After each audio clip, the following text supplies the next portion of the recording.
We interrupt this record to bring you a special bulletin. The reports of a flying saucer hovering over the city have been confirmed. Did you really go out with an alien? Uh-huh. What was it like? Real different. Becoming Human, a Mork and Mindy podcast. Hello listeners, this is Paula Schaffner with episode 60. There's a new Mork in town, which may be a reference to the Eagles song, There's a New Kid in Town. In any case, this is definitely an episode with song references. This first aired on February 12th, 1981. The IMDb synopsis is, an Orkin comes down to Earth in order to challenge Mork. This is the 48th Mork and Mindy episode, directed by Howard Storm, and it was written by the team of Jeff Reno and Ron Osborne, who did the previous episode, and I'll just say right now, this is definitely an improvement. There's the first of several nighttime exteriors of the house. Mork and Mindy entered the front door to much applause, including cheers. He takes off his jacket and then he helps her off with her coat and he hangs it up. He's in one of his usual outfits with the orange and black shirt. She's had kind of an uneven season for costumes this year, but I did like this outfit. It's very cute with a light orange turtleneck, a gray blazer, a black skirt, and brown boots. And her hair is called a braided chignon. Not sure how to pronounce that. It's in a braid and then put up in the back. We find out that this is one of her work outfits, and she says she loves her new job, but she just wishes the station would give her better assignments. This will be the last mention of her job in this episode. We're getting a little bit more sense of what it's about, that it's not just Girl Friday stuff. She is getting to do a little bit of reporting, although not what she would like. She says all she's been covering lately are grocery store openings and flower exhibits. I don't know how many flower exhibits there would be in winter, but it's unclear what season this is since we don't get any daylight shots. But people aren't dressed super warmly. She says she also covered that dumb dog show this afternoon. He says, come on now, are you kidding, men? Those little dogs are great little performers. I wonder why that guy got mad when I tried to wind up his toy poodle, like he thought it was a toy poodle rather than that being a breed. Bickley knocks and lets himself in, saying, hi, it's me. There's applause. He says he saw them come in. He says they know how he hates to bother them, which of course is not true, but he's having a special lady over tomorrow night, Lorraine Sue Rottenberg. And we never actually see her, but we will hear a little bit more about her later in the episode. He'd like to borrow a few record albums. Both Mork and Mindy are standing with their hands in their pockets, although she's on a step above him. She teases Mr. Bickley, oh, is this someone important? He says hopefully. He's bringing her all the way from Phoenix at enormous expense. Do you realize how much bus fare is these days? I'm, of course, unable to find how much that would have been, but I do see online that a Greyhound ticket cost $11.65 to go from Norfolk, Virginia to Philadelphia. I can't imagine it was more than $10 to get from Phoenix to Boulder. And nowadays that would cost between $130 to $210 by bus. But at least he's paying for it. And I have no idea how he met her if she lives in Phoenix. Mindy goes over to the dining area where we can see a completely different record player from last episode. She says she'll get the record albums. She again teases and asks if Mr. Bickley is looking to set the proper mood. He says no, he's looking for cheap thrills. Well, here's one of my favorites. So Mork is acting like he's a dog, or at least is very sensitive, which we know. Bickley was thinking more along the lines of Perry Como. All Mindy has of Perry Como is his Christmas album. I don't know if I need to explain who Perry Como is, but for somebody of my generation, we knew of him, but we didn't really listen to him. Mr. Bickley says that's perfect. The little drummer boy works quicker than liquor. So instead of getting her drunk, he's going to play an annoying Christmas song. Well, good luck, Vic, and thanks for coming by. You know, it's really, Mork, if you don't mind, I'd like to take my hand back home with me. Mork. Come on, Mork. Gee, Mr. Bickley, it's too bad you have to run. I don't think so. That boy's a little thin from the neck up.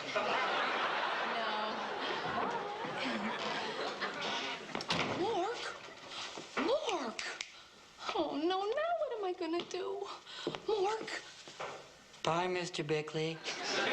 We can see see that Mr. Bickley is weirded out, but like it's just a step beyond Mork's usual weirdness. And Mindy is concerned about Mork, but she obviously doesn't want to out him as an alien, so she's got to get Mr. Bickley out the door. Mindy asks Mork what happened to him because he just spaced out. No pun intended, I assume. He says sorry, he just got a call from Orson. So now we can see what it looks like when Mork is on a call with Orson. We just usually see in his mind. We don't know what the exterior is like. He said he had to put his body on hold, like putting a call on hold. Excitedly, Mork says, "Oh, Min, you'll never guess what? You'll never guess what?" She says she never has yet, meaning life with him is full of surprises. He says, "Oh, Min, you'll never guess who's gonna grace us with his magnificent presence." She asks who, and he says, "Zurko." They're holding hands by now, and she says, "Zurko? One of the Marx brothers?" Like Seppo. He bark laughs. Mork says Zurko is his hero, his idol. He's the greatest Orkin that ever lived. He's coming here. He's coming here. Mindy asks why this Xerox would want to come here. Mork says, no, his name is Zurko. Or maybe he pronounces it Zerko. And there's no duplicating him, like Xerox photocopying. Mork doesn't actually know why Zurko is coming here. Orson didn't tell him. He guesses that Orson wanted to make it a surprise. Although I would think that if he really wanted to make it a surprise, he wouldn't even tell him that Zurko is coming. Mork thinks it's wonderful. Oh, boy, he's gonna love our little nest. It's so warm and wonderful. Oh, I've got to clean up this pigsty. It's filthy.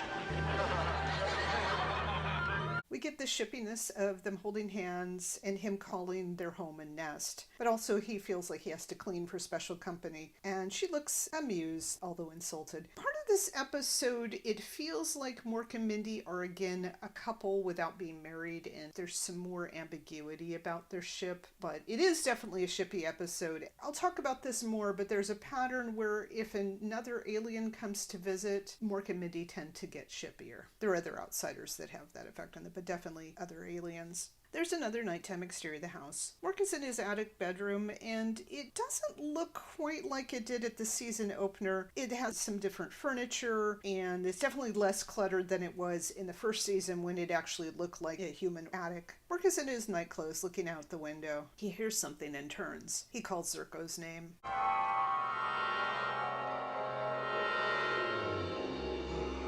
Oh, Mark, nice to see you again. It's been Bleems, Nanu. Oh, sir, you remember my insignificant dirtball name? Why, of course, Mark. My memory is impeccable. Oh, and the rest of us are merely peccable, sir. Oh, sir, Nanu. Nanu. Oh, it's been so long, so I'm gonna have to have this hand bronzed. Sir, how was your journey? Oh, it was delightful, thank you. Yes, I came via Air Orc's H-28 prototype beam. Oh, traveling by beam? I mean, who thought of that? Well, actually, Mark, I did. What will I think of next? Okay, well, what a guy. I mean... This is an example of the simple but adequate special effects that we get in this episode. Zurko's uniform is similar to Mork's, but it has more black and less silver, and I don't know if that has to do with a power thing or a suggestion of evil or what's going on with the costuming. He uses the term bleems. It turns out that he invented traveling by beam, although later we'll get a hint that this is not limited to Orkins. We can see his conceit here, which is a quality that gets put more and more on display as the episode goes on. Mork is just really hero worshipping him. He's very impressed, and he's honored by his visit. He asks why Zurko is here, because Orson didn't tell Mork. Mork wonders if he wants to spend a day with the hero contest. Zurko says no, and there's plenty of time to talk about Zurko's mission later. Zurko admires very much what Mork has done with this environment, meeting the attic. Mork is surprised that Zurko admires something of his. Zurko says, "You'll find that I admire many things of yours," which is ominous, although Mork doesn't realize it. He notices Mork's painting of an Orkin landscape, which we saw in the season opener. They go over to it. Mork says it's a Van Yuck. Mork has a good ear for paintings, so like a Van Gogh joke, or Van Gogh, however you pronounce it. We can see the sun move across the sky and then stop, and if I remember correctly, on the season opener, it went all the way across, and there was a sunset, and then the moon came out, and wolves, or whatever creatures they were, howled. Zurko says the painting is very nice. He has the original, Van Yuck himself, hanging in Zurko's house, and so that's a suggestion that Zurko sees people as possessions. Then he hopes that somebody remembered to feed Van Yuck while Zurko is gone, so I don't know if he means friends or servants. He bark laughs, and Mork joins in. Then Zerko motions for silence. They go back to the other side of the room. Zerko wants to talk about Mork's Earth reports. They've become so colorful that Earth is being considered an up-and-coming planet on the move. Mork says, we broke the top 40? You mean we're 16 with a bullet? This is a reference to not only the song music charts, like in Billboard magazine, but specifically it's a reference to the song by Pete Wingfield called 18 with a Bullet that has some wordplay about guns and music and so on. It looks like there were actually some songs called 16 with a Bullet, like the one by Scott Morgan, but that didn't come out until 1987. Zerko chuckles. He says that's right, but it seems the Earth people are so hungry for leadership, they need someone to guide them into the next century, like he's running for president. And I know just the Orkin who can do it. Well, thank you, sir. I better go hop in the shower then. Mark! Mark. Silly, misguided Mark. I was referring, of course, to myself. Twinkle of eye, sparkle of teeth. Oh, me, vacuous of head. I should have known better. I mean, you're the best there is in the whole universe. I ought to know. I'm a Zerko groupie. See, sir? See? Oh, well, remind me to send you a Zerko lunchbox. Mork is flattered, but of course Zerko means himself. Mork isn't offended, though, because he's here worshipping Zerko too much. And we get a little parody of merchandising with the Zerko t-shirt and a reference to the lunchbox. And of course there were Mork t-shirts. In fact, I own an iron-on that I bought about a dozen years ago. And yes, ironed onto a shirt. Mork can't believe this. Why is he so lucky? Zerko says it's because Mork is a key person in Zerko's plan for success. And again, Mork doesn't see any red flags. He's just really happy to be part of this. He eagerly asks about the plan. Zerko is amused and says Mork is so inquisitive. So he's condescending to him like Mork is a child. He says that's what sets them apart. Mork asks, and Zerko knows. He chuckles again. He says, but you must be patient, my friend. This also involves your Earthling, Mindy, as well. And he'd like to explain it to the two of them when they're together. Mork eagerly agrees. Once again, Zerko is right. He calls him your everything. Quite a contrast to what he calls Orson. Mork says he can wait till morning, but then he imitates a rooster crowing. He says that it's morning already. Mork eagerly leads Zerko towards the stairs, and he even stoops down like he's Igor in Young Frankenstein, but Zerko says that's not necessary. They go downstairs to the darkened living room. Mork is sweeping the stairs before Zerko steps on them. He says that even though Mindy is asleep, she's going to be really thrilled to meet Zerko. Chuckling, Zerko says, well, who can blame her? They cross the room. Mork mimes that Zerko should step just out of sight. Mork says to the closed door, Mind, wake up and come be filled with awe. He hopes she's wearing her bunny slippers. They're so cute. And I thought that was just like a really nice, cute little shippy moment there. He wants Mindy to look her cutest in her bunny slippers. Although I don't remember if we've actually seen Mindy wear bunny slippers. I think there might have been a reference or two to them. He puts his fingers to his lips. Mindy comes out in her yellow robe, and her hair looks neat and combed, so she obviously didn't just get out of bed and have bedhead. He thought she was asleep. She says, you kidding? How can I sleep knowing I'm going to have a house guest from another galaxy? We did have the Elder at the beginning of the season. That was supposed to be more ominous because Mork was going to have the orc put back into him and or have to leave the planet, and then it turned out that they befriended the Elder and it was a happy ending. This is sort of the opposite of that. Is he here yet? Oh, I don't know, really, man. I really don't. Min, Oh. meet Zerko. See him, feel him, touch him. Well, hello.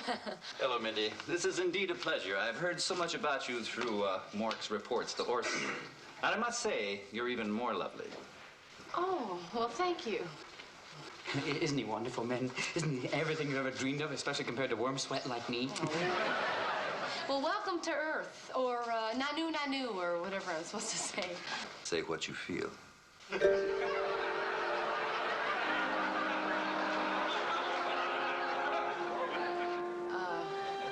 Are you sure you're an Orkin?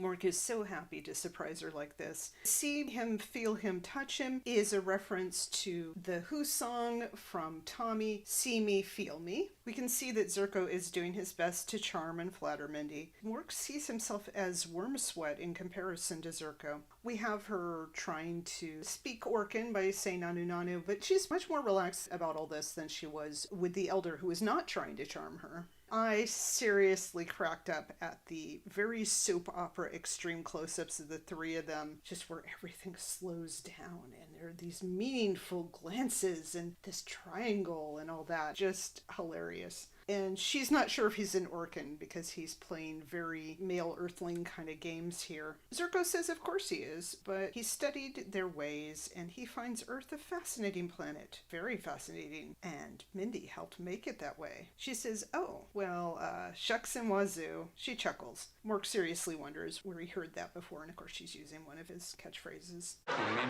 he's got a wonderful surprise to tell us. He had to tell us when we were together. What's that surprise, Zirko? I want your job. Oh, shucks.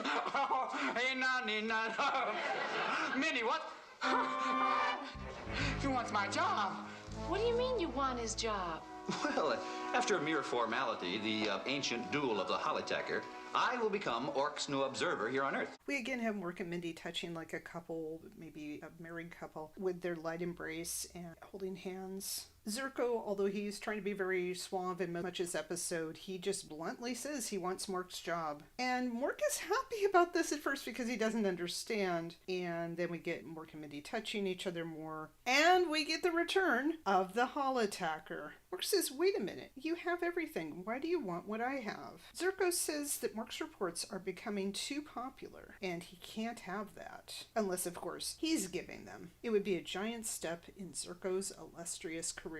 Mork says that he's what Zirko wants to step in. Mork tells Mindy he doesn't have any chance against Zirko the godlike. He gently nudges her towards Zirko and says they will be really happy together. Zirko puts his hands on Mindy's arms. She moves away and tells Mork that he can't just give up. He says, yeah, sure I can. Oh yeah. Mork says if they'll excuse him, he's going outside to recarve that heart that's out in the tree outside. So it'll say Zirko and Mindy. And he sounds like he's about to cry as he says goodbye. So I think this is the first time we get a mention of Mork having carved his name and Mindy's on a tree, which is a very old-fashioned Earth way of doing something cutely romantic. I don't know if Mindy knew about the heart out there. I would think she would, because if it's the tree in the yard, she would pass it all the time. No wonder everyone is kind of unsure if they're a couple or not, because presumably they're guests, and Mr. Bickley and so on must have seen this heart, unless it's way up in the tree. Food for thought there.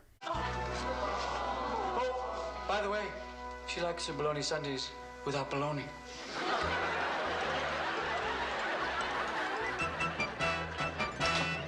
As soon as Mork is gone, Zirko grabs Mindy. He's treating her like a possession. We get a callback to Mork cooking with bologna, and we learn that Mindy likes her bologna sundaes without bologna. Mindy is definitely uncomfortable with this situation, but she doesn't object. I didn't know if she was trying to be a good hostess, or she's scared of Zirko, or she just is so taken off guard she doesn't know what to do about the situation.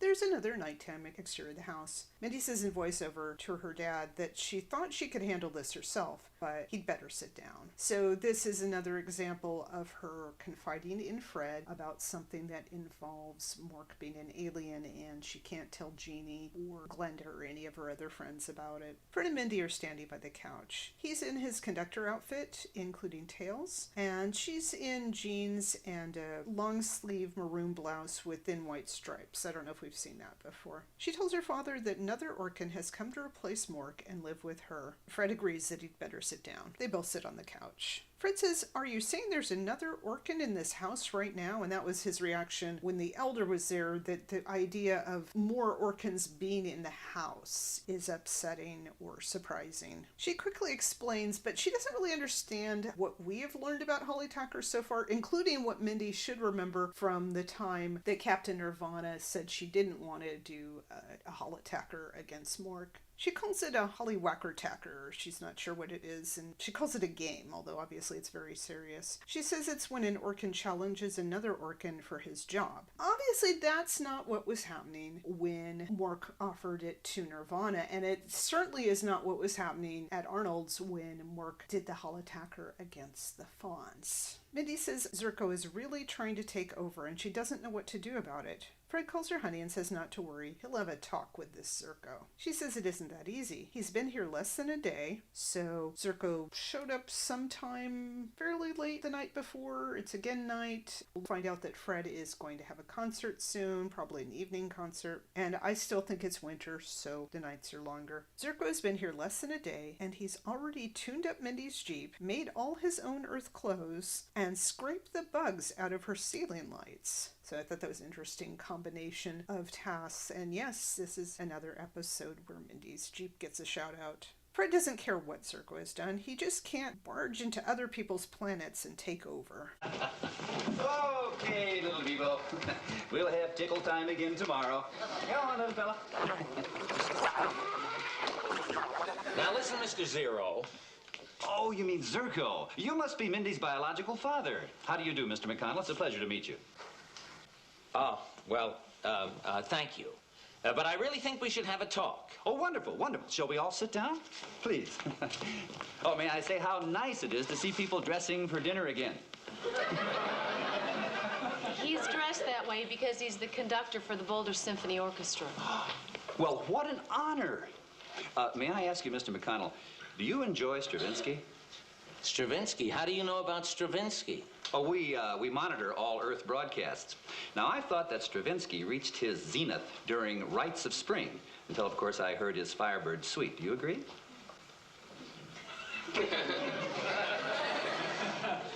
You know, you're right. You must have quite a musical background. Well, actually, I composed the Orc National Anthem. I wrote the song that made my whole world sing.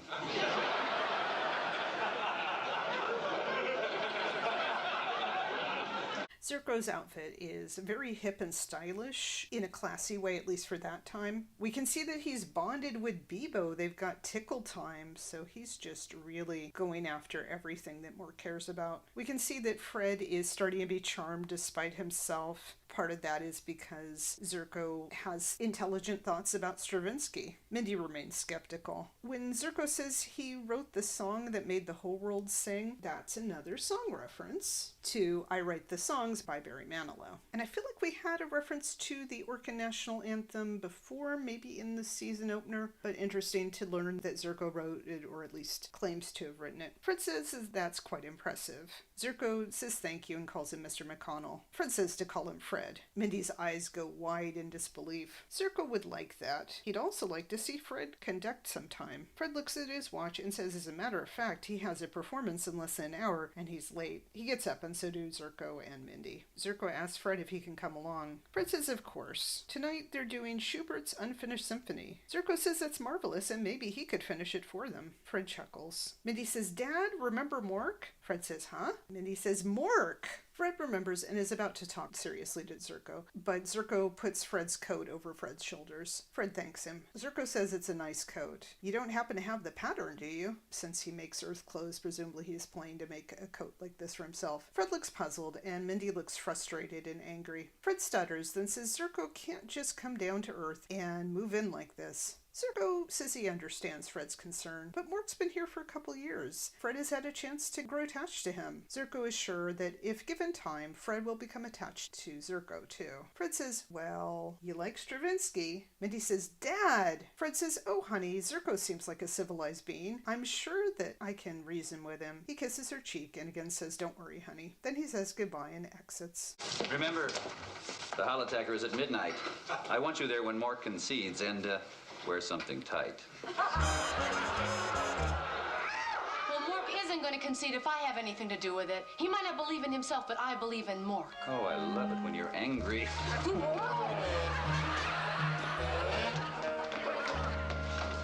Who said you had to go to Disneyland to have fun on Earth? You're an E-ticket.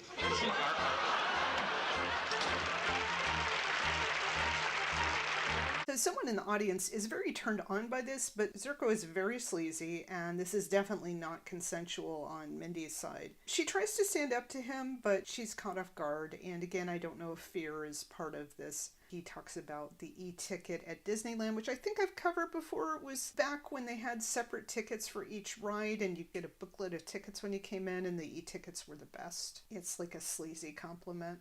There's still another nighttime exterior of the house. Mindy in voiceover tells Mork to stop packing. We're back in the attic, and Mork is now in his multicolored shirt. His jacket and I think his uniform are in his silver suitcase. She's in the same outfit as in the previous scene, so this is presumably later that night, getting close to midnight. She says Mork isn't a quitter. She understands how he feels. And then she gives a fairly long for Mindy speech about her childhood. So some insight into younger Mindy, I'm going to guess maybe 5th or 6th grade. When she was a little girl, there was this kid in school who was always the best at everything. She was class president, so that's why I figure if they're little kids but they're having class presidents, it's not like kindergarten. This other girl was a cafeteria monitor and the teacher's pet. So it's not like she's athletic or beautiful or even necessarily popular, but these are the things that Mindy envied at that age. Doing well in school and holding various offices and being admired by the teacher. One thing Mindy was really good at in school was spelling. That kind of fits with her being a journalist or known and liking to write. But this other girl was better. Mork says maybe Mindy should get her to fight the Holly Tacker. He refolds the jacket. Mindy says every year the school spelling bee, I don't know how many years this went on, but just go with it. There were only just the two of them left on the stage, Mindy and this other girl. And every year, the other girl, who she never mentions by name, I thought it was interesting because like Lorraine Sue Rottenberg gets a name, this girl doesn't. Every year, this other girl was always the last one standing on the stage. But Mindy kept trying till one time it was just down between the two of them, and the word was hors d'oeuvres. The other girl blew it. Oh, it was wonderful.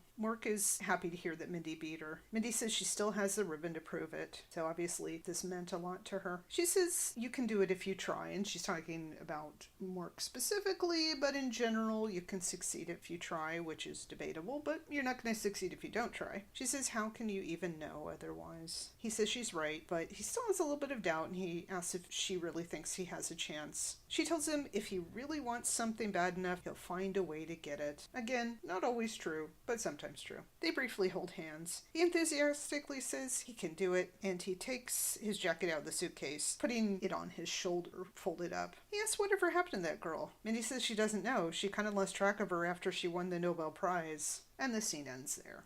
There's yet another nighttime exterior of the house. Zirko in voiceover says, "Let the Holly Tacker begin." Won't start immediately, but a very dramatic opening to the scene. Zirko is back in his Orkin uniform, but he's got a black cape over it. The living room furniture has been moved so that there are these two sets of goalposts at either end, and they've got pylons. They reminded me a little bit of Daleks on Doctor Who, but they're silvery with glowing white orbs on top, but the shape is a little similar. Zirko tells Mork to come down and be defeated. Mindy enters from the bedroom. She jumps back a little when Zirko says her name. He tells her she looks absolutely beautiful. He doesn't say anything about the fact that she didn't change into a tight outfit. It's enough for him that she's in the room. He says after he wins, he will present her with the fruits of his victory, Mork's ears. That's like in a bullfight. She's surprised by this, especially because Mork told her that this was a non-violent contest. And again, I don't think it was non-violent to threaten to destroy Arnold and everyone in it, but we know that things have been retconned in the past 3 years. Zirko says, "Oh, it is. Orkin ears screw off." He chuckles.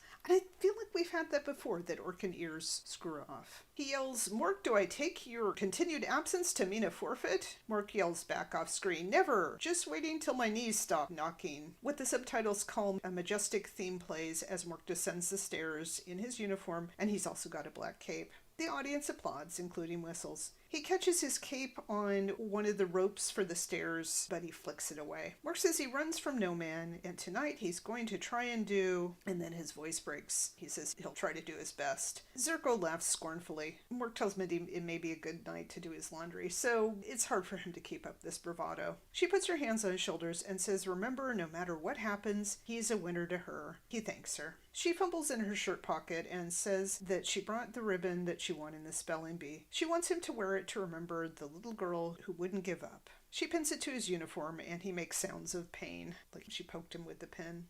Good luck, Mork. Thank you. Oh, no, Min. Pardon me. This kiss manages to be both discreet, being hidden by the cape, and kind of in your face because of that expression that Mork makes afterwards. Mork tells Mindy he'll try, even though the ribbon does clash. And it's a very pale blue, and it looks fine with red and silver. She tells him to give him hell, and I didn't know if this was a Truman reference, but again, an example of Mindy mildly swearing. The two men face each other. Zirko takes off his cape and hands it to Mindy. Mork gets tangled in his own cape, and then he throws it on top of Mindy. The audience is very amused. Mindy takes off Mork's cape and sets both of them down. Zirko crosses the room as he says that the choice of weapons goes to the challenger, which seems kind of unfair, but whatever, it's a holotacker. He chooses the Swords of Cletus. He opens a long black box that's sitting on the kitchen counter. Mork was hoping that Zirko would opt for spatulas, I guess because he was going towards the kitchen. Take your pick. Eeny, meeny, miny, Cletus. I hope he doesn't try to cheat us. This one. But I don't see anything. Of course not. Swords of Cletus are invisible. Observe. Oh, I get the point. Well, that's nothing. You see that fly up there? Yeah, but it's still alive. Yes. Wait till he tries to land.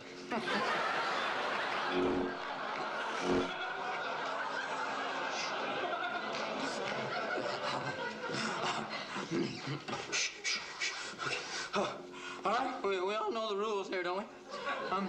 First man to push his opponent back through the goals wins the hard hacker. Now, I want a clean fight here. Cross blades, and may the second best organ win. Good luck, Mork. You can do it. Okay. Not now. Ready? Begin.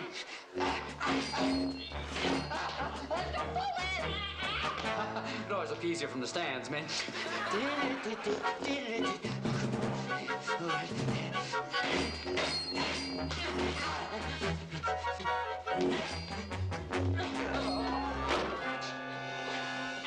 So unlike when Mork was battling Captain Nirvana, these swords are invisible, and so there's mime combined with sound effects. And in fact, I think Robin Williams is doing the sounds of the fly. At one point, Mork sounds like Bobcat Goldthwait, although I don't think that was a deliberate reference because Bobcat wasn't famous yet. Mork describes himself as the second best Orkin, so again, feeling inferior to Zirko. Mork wants time out. He tries to pull the sword out. Zirko declares it's time in, and he slashes at defenseless Mork. Mindy reaction shots looks terrified from Mork. And again, this may be non-violent, but with what happens to the furniture, Mork is in danger. Mork keeps running and jumping out of the way. Zirko slashes through the wicker chest and breaks a lamp. Mork asks for Mindy's help finding the sword. He says it's the only one you can't see, which sounds like a Zen cone or something.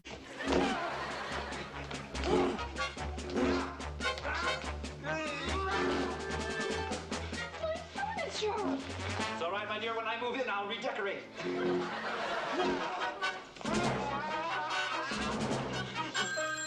Hello? Oh, it's for you, man. We've been cut off. Me? Oh, I think I found it. Can you kind of hurry up, man? No pressure, no pressure. 1, 2, 3. Here, catch. Me? Pick me when I'm down, huh? Well, I'm not anymore.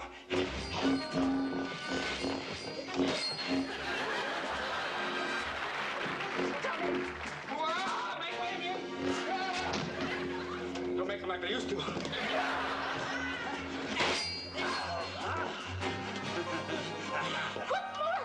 Not my sweet. Have patience. No. What's going on in there? It's there in the early takeaway. What have you got against love?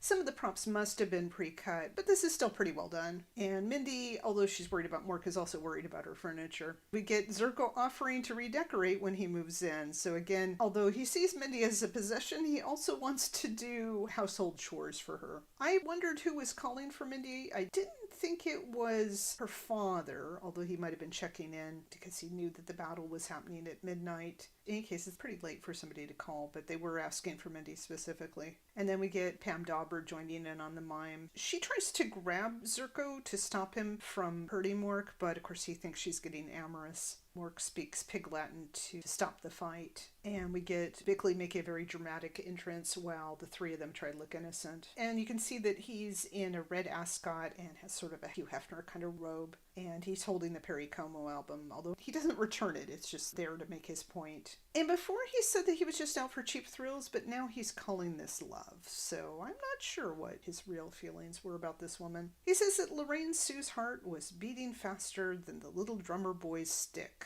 Did the little drummer boy only play with one stick? I mean, did he have to have two sticks for drums? He says, and then they had to start playing hide and go kinky. So there's an implication here and later that Bickley thinks there was some sort of noisy three-way going on upstairs. He says, and what's the situation now? Lorraine Sue's thumbing her way back to Phoenix, so he's not even paying for bus fare and she's just hitchhiking. And I'm left with my motor running and no place to park.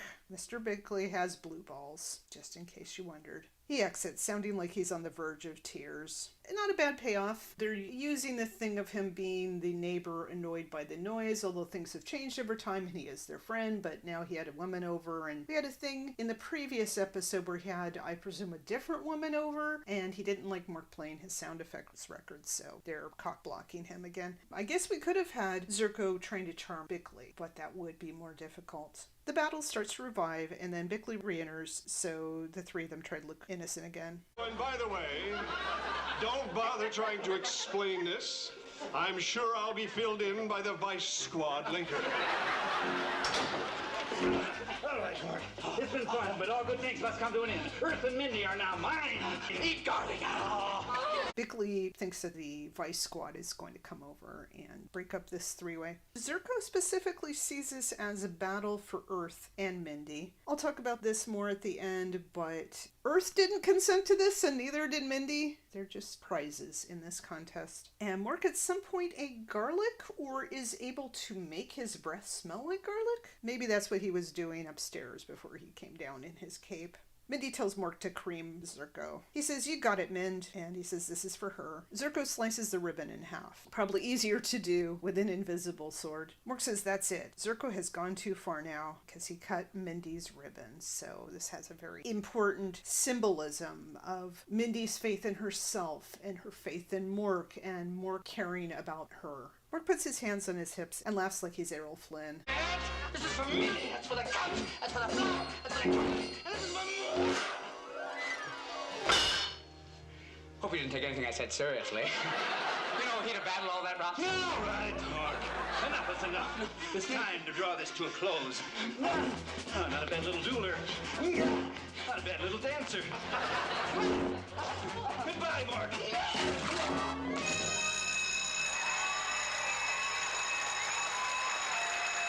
So as with previous Hall Attackers, we do have Mork winning at first, but then he starts to lose, and the way the Hall Attacker goes... Well, I guess it wasn't a Hall Attacker. What was it? The Battle of the Rose with Captain Nirvana. But in case, the back and forth of one of them winning and then losing and so on. And he has to use fancy moves to save himself. So although he's not very brave, he is agile and he's using that to his advantage. And then he literally pulls the rug out from under Zirko. And when I first watched it today, I thought that that was just Mork being clumsy, but you can actually see him yanking it. So I don't know if that was deliberate or he just saw his moment and took it. And the goalpost has bells and lights that go off, and a net falls from the ceiling. And the audience is, of course, very happy about this. They notice that the clock on the wall, which at one point said 12:05, now says 12:10, so I guess it's 10 minutes after the battle started, or was supposed to start. Mindy goes to Mork. She's very happy that he won, of course. She helps him to his feet, and then she puts her hands on his back and one of his arms. Zirko gets out of the net, so I think it's not meant to trap him, it's just sort of a sign of him losing. Mork doesn't think he himself won. It was Mindy's ribbon that really helped. Again, crediting her with his success.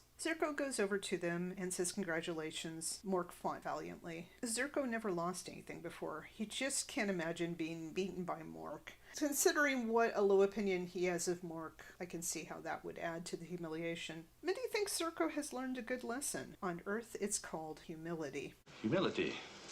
Oh, yes, strange new stirrings within me. I'm beginning to feel it. Yes. Thanks to you, Mork, I have acquired humility. Now I have everything. I'll be the perfect leader for the next planet I decide to grace with my presence. Well, goodbye. Beam me up, Scotty. Farewell, my flawed leader.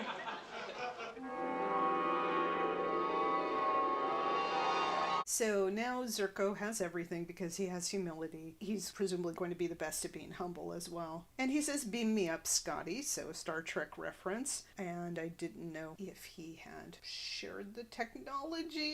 It's where things cross over, I'm not clear. And interestingly, Mork still sees Zurko as his leader. He's not disillusioned. He's still somewhat hero-worshipping him. It wasn't like the scales fell from his eyes. It was just simply that he beat his hero. And Mork and Mindy are touching like a couple again. Then after they separate, Mindy touches Mork's arm again and says she sure is proud of him. They hold hands. Mork says he is too. She laughs fondly at him. Then she looks around the room. Mork is sorry that the house is kind of torn apart. And we saw the living room, and it was hinted other rooms as well, were destroyed by the white supremacists. I think that Mork can fix this damage. There will be, spoiler, much worse damage in season 4. And oh yeah, we had the Jeep go through the floor this season, so this isn't as bad, a ripped couch and so on. They sit on the split couch, and she says the most important thing is Mork is back together again.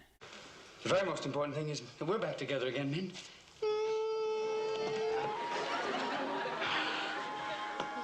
You know, you never told me that organ ears unscrew.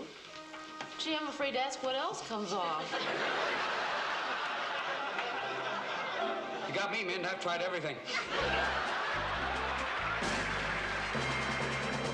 So it's very shippy that he's happy that he and Mindy are back together again and join each other on the couch. We get some pretty suggestive stuff with the organ ears unscrewing and Mork having tried everything, so implying masturbation among other things. The looks that they give each other at the end of the scene are just priceless. It's funny and sexy and cute.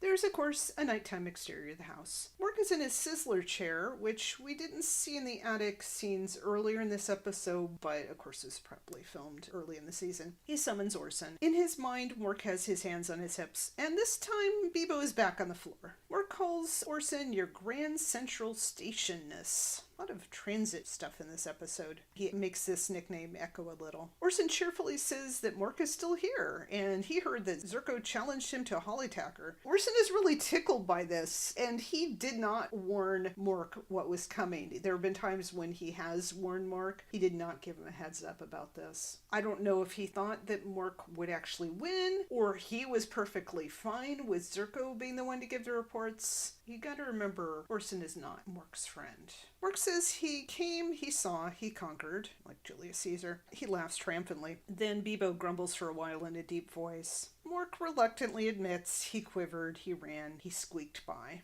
Orson says Gizzix the Greek, which is a reference, I believe, to Nick the Greek, although there have been a couple other gamblers known as the Greek. He lived from 1883 to 1966 and was pretty well known. But there was also Jimmy the Greek, who lived from 1918 to 1996, so could be either of them, but they were both known as gamblers and bookmakers. So anyway, Gizzix is a reference to one or both of them. Gizzix gave odds that Mork wouldn't even show up. Mork says he knows that. I'm not sure how he heard about it. Orson says he's out $8. Again, Orkin currency doesn't work that way, but whatever. Mork lost $20 himself, but he found something even more valuable. He learned that if you bet against yourself, you always lose. He says that's a little proverb from Monty Hall. That's at least the second Monty Hall reference. Orson says Mork wound up wrong, and he says, doesn't that feel good? He says, oh yes, sir, but what makes him feel better is the fact that he tried. See, it's not what's in front of you that blocks your way, it's what's inside of you that holds you back. So, more philosophy. He says the problem with Orson is that what's inside of him is what's in front of him, so another fat joke. And this one, he says, is a little shot for betting against Mork.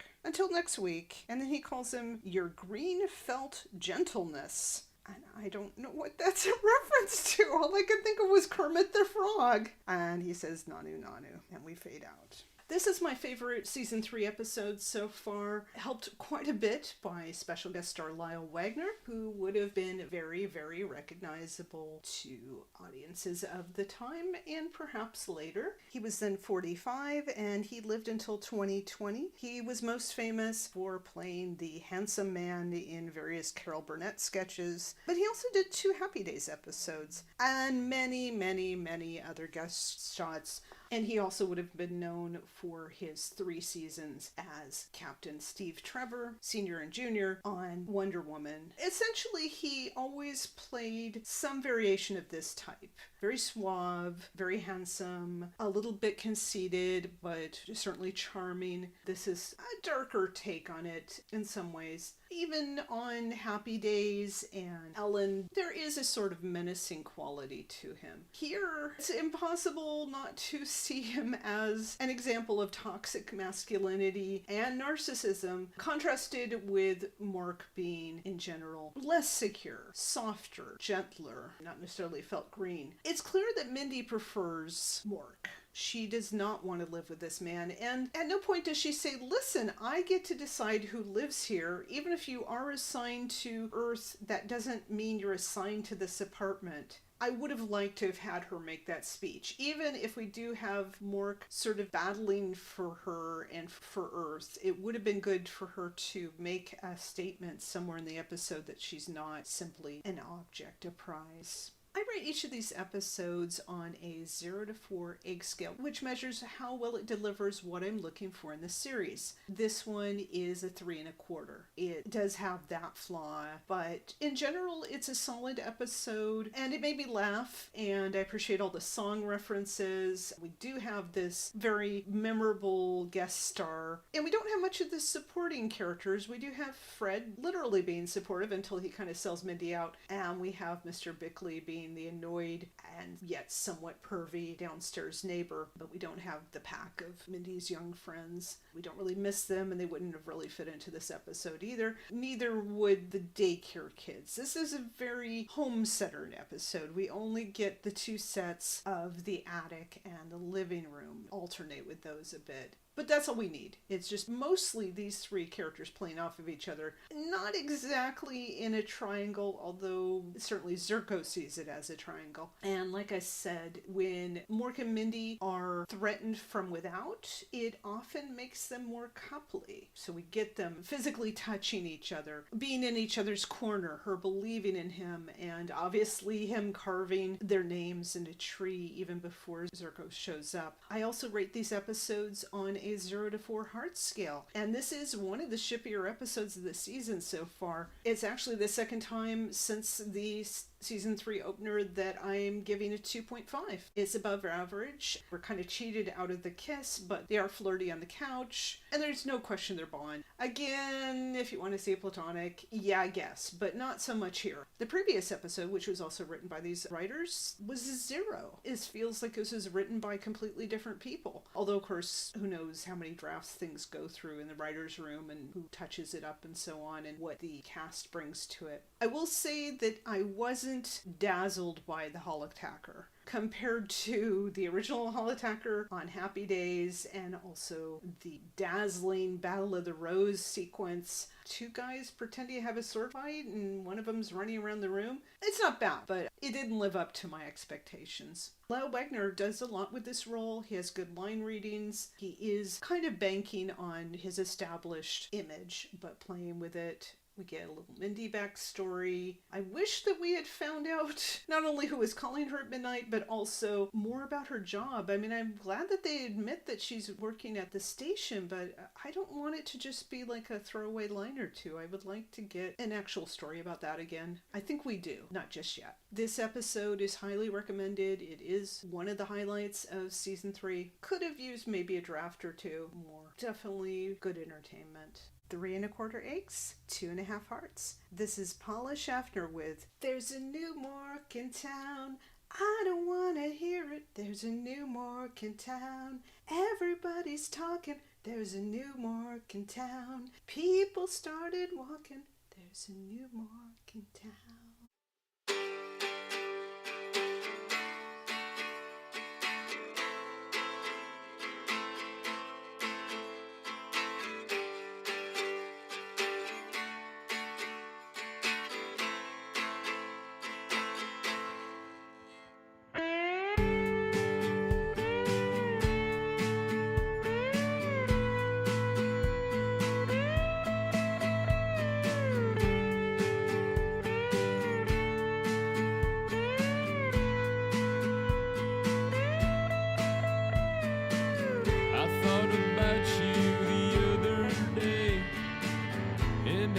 shaking hands every which way.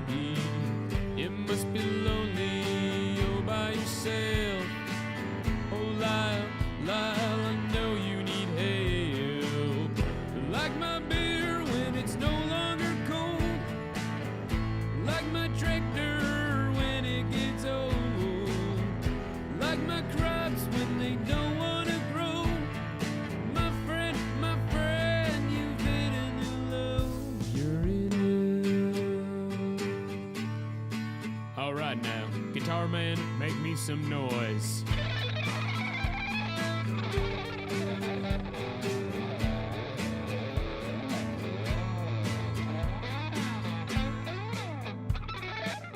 Lyle Wagner's a total jerk, second only to Tommy Kirk.